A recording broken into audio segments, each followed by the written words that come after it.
Ecobici y HSBC, ahora en Álvaro Obregón y Azcapotzalco, presenta Lo que hay que saber.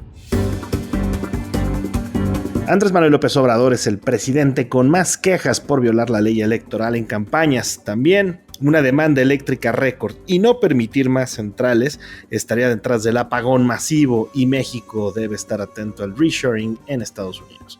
Es jueves 9 de mayo, yo soy Gonzalo Soto y esto es Expansión Daily. Esto es Expansión Daily. Lo que hay que saber. Lo importante del día con los editores de Expansión. Expansión Daily. Lo que hay que saber. Bienvenidos. Bienvenidos y bienvenidas a un episodio más de Expansión Daily. Suscríbanse y compartan este podcast para que más gente esté muy bien informada.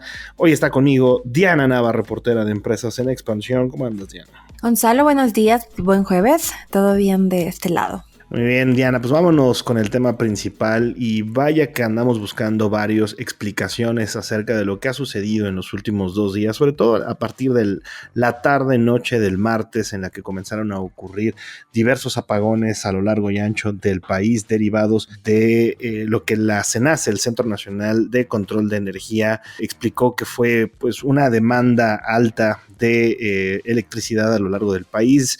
Cuéntanos qué es lo que ha sucedido, qué está detrás de este fenómeno del que también platicamos ayer en este podcast. Gonzalo, ¿qué es lo que pasa? En términos simples, la demanda está rebasando a la oferta. Y déjame explicarte qué está pasando.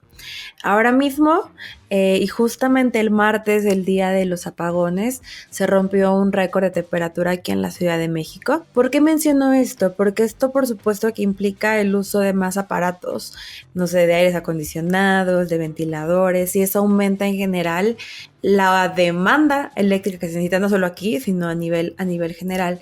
Y pues bueno, las fuentes de energía que tenemos hasta ahorita no están siendo suficientes, Gonzalo. ¿Qué es lo que nos explican que pasó el martes? Como tú bien decías, el CENACE dijo que habían salido de operación algunas centrales eléctricas, bastantes, yo creo que como una decena en dos tandas distintas. Lo que pasa es que cuando la red se satura demasiado, en este caso por demanda, entra una especie como de seguro automático y algunas centrales se desconectan.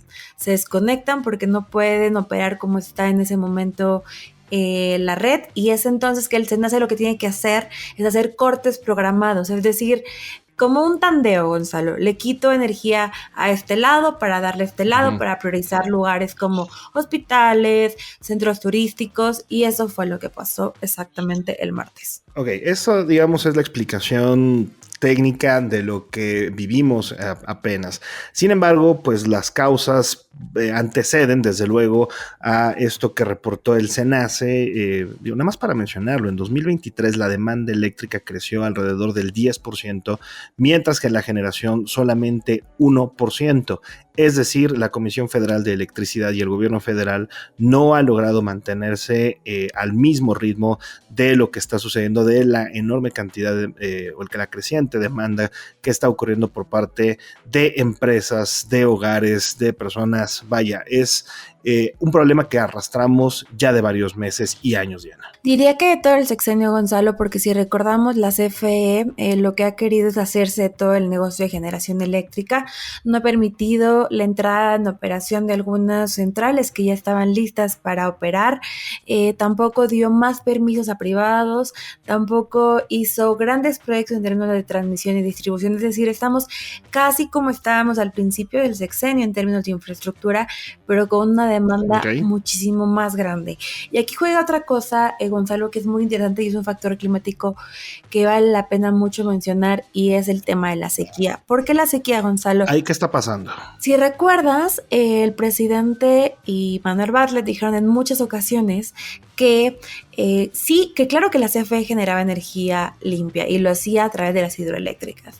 ¿Qué es lo que se hizo? Se subió muchísimo el uso de las hidroeléctricas, básicamente se vaciaron, dicen los especialistas.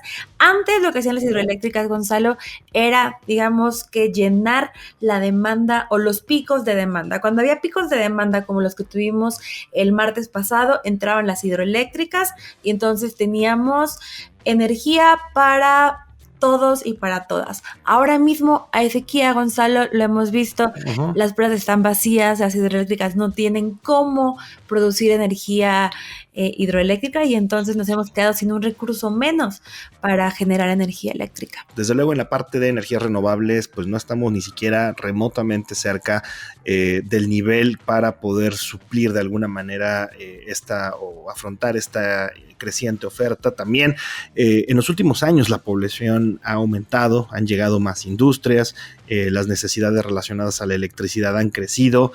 Ayer nos ponía Ivette un ejemplo relacionado con el tema de los autos eléctricos y fíjate, entre 2022 y 2023 las ventas de autos 100% eléctricos se duplicaron en el país, pasaron de 6,000 unidades a 13,000. Desde luego esto no significa que o esta demanda o esta necesidad de electricidad por este incremento sea el factor principal, pero sí nos habla de una tendencia y también nos habla del riesgo que corren algunas empresas que han tratado de voltear a ver al país como el destino ideal para el nearshoring. Sin energía, Diana, difícilmente eres lo suficientemente atractivo.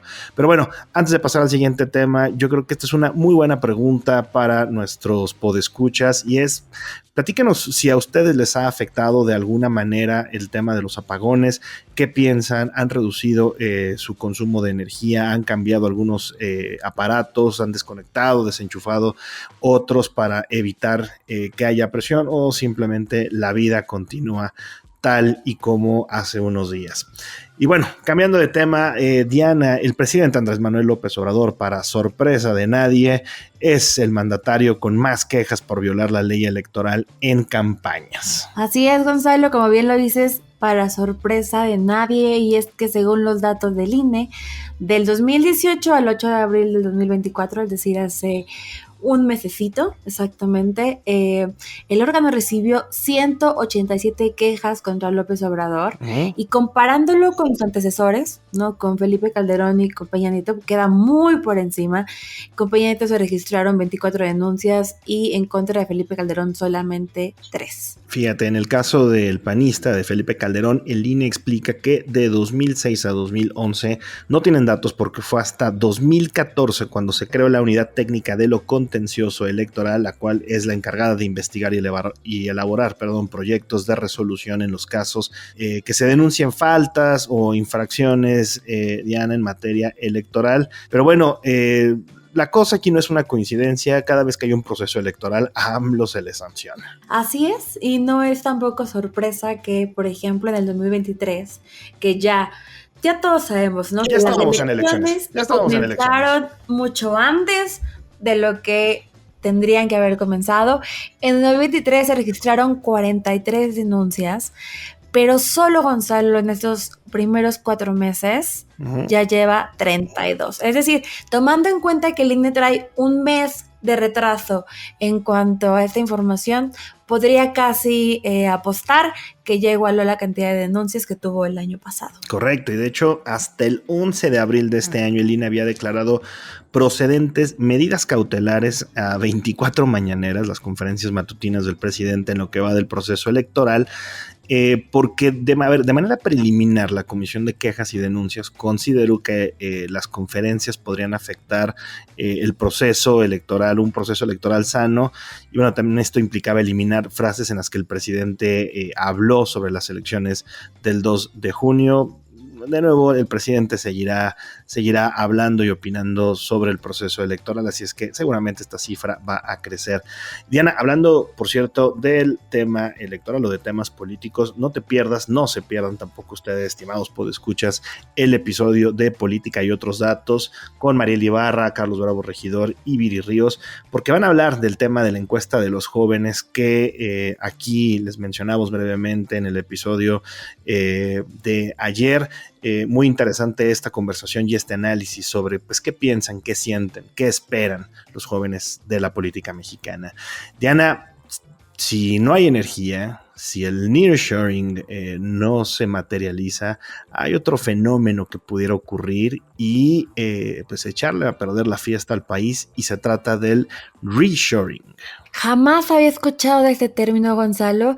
Con la nota de nuestra compañera Patricia Tapia es la primera vez que me encuentro con el término. Y fíjate que esto es el hecho de que algunas compañías de Estados Unidos estén regresando a su lugar de origen. Principalmente lo han hecho de Asia, donde estaban, pues habían encontrado mano de obra pues barata, seguramente mucha competitividad en muchos asuntos, pero pues no sabemos si esto va a afectar a México. Algunas empresas se estaban preguntando: ¿para qué me voy cerca? ¿Cuándo puedo llegar o instalarme nuevamente en el mercado más importante para mis ventas? Y bueno, para darles una idea de que esto es algo que ya comienza a suceder, o que ya hay algunos datos interesantes, en 2023, tanto Nuevo León como Aguascalientes tuvieron una inversión extranjera directa con Estados Unidos negativa, es decir, menos 117 y menos 71.1 millones de dólares respectivamente. El caso de Nuevo León destaca porque ha sido una de las entidades más privilegiadas para los flujos con el mayor socio comercial de México. Es decir, sí hay muestras de que algunas empresas han decidido pues no llegar necesariamente a México, sino buscar algunas alternativas en algunos estados que también tienen varios privilegios, tanto fiscales como laborales, allá en la Unión Americana. Así es, Gonzalo, y es que este fenómeno comenzó y se vio alentado en la administración del expresidente Donald Trump, pero también ha seguido en esta última administración con el presidente Biden. Recordemos este plan que lanzó justamente para la recuperación de la pandemia, donde había muchos apoyos fiscales para las compañías, apoyos laborales, y bueno, también obviamente eso hace que volver al país de origen sea pues una gran, digamos que sea muy atractivo para las compañías. Y en contraste a las cifras que tú dabas un año antes, en 2022, ninguna de las entidades del país registró una inversión extranjera directa negativa desde Estados Unidos. Es decir, 2023 sí ya sucedió algo de esto que ahora conocemos como el reshoring. Y no lo digo yo, no lo dice nada más tú, Diana, no lo dice nada más Patty. De hecho, una encuesta de Kearney señala que más del 90% de las empresas están considerando o llevando a cabo iniciativas de reshoring. La mayoría de ellas, más de 80%, está contemplando a Estados Unidos. Y Ricardo Gallegos, quien es director general adjunto de análisis económico en HR Ratings, una calificadora, ve ciertos focos rojos que pueden derivar en la salida de empresas estadounidenses de México. Tenemos problemas de falta de Estado de Derecho, ya tenemos problemas de infraestructura hídrica, tenemos los apagones, temas de inseguridad. Entonces, que nadie se sorprenda cuando en unos cuantos meses dejemos de hablar de nearshoring y estemos hablando del peligro que ya representa el reshoring para nuestro país. Y bueno, Diana, tenemos Juegos Olímpicos este año. Ya París, la capital francesa, se está preparando para recibir esta justa deportiva, pero también está tomando medidas para actuar en caso de cualquier amenaza terrorista, sobre todo después del atentado que vimos hace unos meses allá en Moscú. Es triste, de verdad, ver cómo los eventos deportivos, los eventos masivos se han convertido con mayor frecuencia en objetivos, en blanco de las organizaciones terroristas, pero estamos en medio de dos guerras importantes, por lo tanto las alertas están muy prendidas. Justamente, Gonzalo, esto se da en un entorno donde está ahora mismo la invasión rusa a Ucrania y también la invasión, yo diría que de Israel hacia Palestina. Y es que bueno, los Juegos Olímpicos que van del 26 de julio al 11 de agosto y los Paralímpicos que irán del 28 de agosto al 8 de septiembre tendrán lugar en un contexto de alto riesgo terrorista. Las autoridades francesas ya están tomando cartas en el asunto. Por ejemplo, aún se planea que digamos que la parte inaugural sea en el río Sena, pero habrá demasiada seguridad justamente al respecto, y pues la Guardia de Francia siempre estará cerca pues de la llama olímpica. Sí, de hecho la ministra de Deportes francesa, Amélie Oudéa-Castéra, señaló que Claramente el contexto es de tensión de cara a los Juegos Olímpicos y por más planes que se estén haciendo, el desafío de seguridad en realidad es algo que no se había visto. Habrá un dispositivo, por ejemplo, en la llegada a bordo de velero de Belém a Marsella de la Flama Olímpica. Habrá 6,000 miembros de las fuerzas, digamos, de la policía. También se está preparando la gendarmería, las fuerzas especiales. Mira, lo único que esperamos es que sea una justa en la que el deporte sea la única nota. Recordemos que los pasados Juegos Olímpicos en Tokio estuvieron muy empañados por el tema de COVID. Tokio se había preparado de una manera muy elegante, de una manera muy importante. Había tenido, digamos, el interés de hacer un despliegue tecnológico y de infraestructura muy grande. Desafortunadamente la pandemia marcó esa justa. Esperemos que en esta ocasión el terrorismo no impere. Así es, Gonzalo, y sobre todo cuando París o Francia tienen muy en la memoria todavía los atentados que la golpearon el 13 de noviembre de 2015 y también como parte de todo esta estrategia que harán en torno a la seguridad. También habrá desplegado un dispositivo antidrones, Gonzalo, con el objetivo de mantener a distancia cualquier aparato volador que pueda utilizarse, obviamente con fines terroristas. Pero como tú dices, ojalá que el deporte sea la única nota en julio y agosto próximos. Y justo del deporte viene nuestra nota de cierre de podcast en un tono, la verdad, bastante positivo. Aunque a veces parezca, no todo está perdido. Y ahí te va, Diana, porque ya tenemos finalistas de la Champions League, el máximo torneo de fútbol de clubes. El Real Madrid se medirá ante el Borussia Dortmund tras derrotar 2-1, 4-3 en el global al Bayern Múnich, en un partido verdaderamente emocionante. Vaya, empezó ganando el Bayern Múnich, finalmente le dio la vuelta en los últimos minutos el Real Madrid. Polémica arbitral, como haya sido la final que se llevará a cabo el próximo 1 de junio en el estadio de Wembley, en el mítico estadio de Wembley en Inglaterra. Se enfrentarán el equipo español y el equipo alemán. ¿Tú ya estás lista para la final de la Champions, Diana? Ya estoy lista, Gonzalo, y estoy lista porque bueno, Real Madrid volverá a la final de la Champions después de 2 años en que ganó a Liverpool en París. Y no sé a quién le vas tú, pero yo ya estoy lista para ver la Champions. Yo, la verdad, sí soy más fan del Real Madrid y yo creo que van a ganar el trofeo por 15ª vez. Ya son por mucho el equipo más ganador en la historia de este torneo y ahora pues no creo que sea diferente frente al Borussia Dortmund. Y bueno, hablando también de fútbol, los primeros resultados ya de los cuartos de final, los primeros resultados de la liguilla del fútbol mexicano. Las Chivas lograron ganar 1-0 al Toluca, se enfrentarán el próximo sábado allá en el estadio de la Bombonera. Y bueno, nada para nadie todavía. Pachuca y América empataron y lo dejaron todo para la vuelta en el Estadio Azteca el próximo sábado.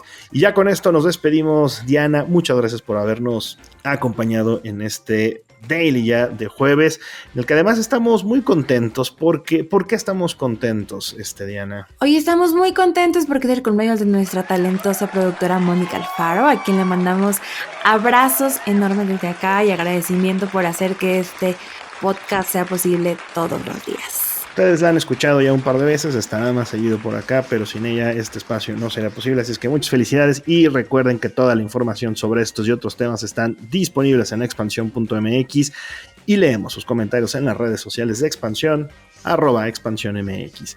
Nos escuchamos mañana.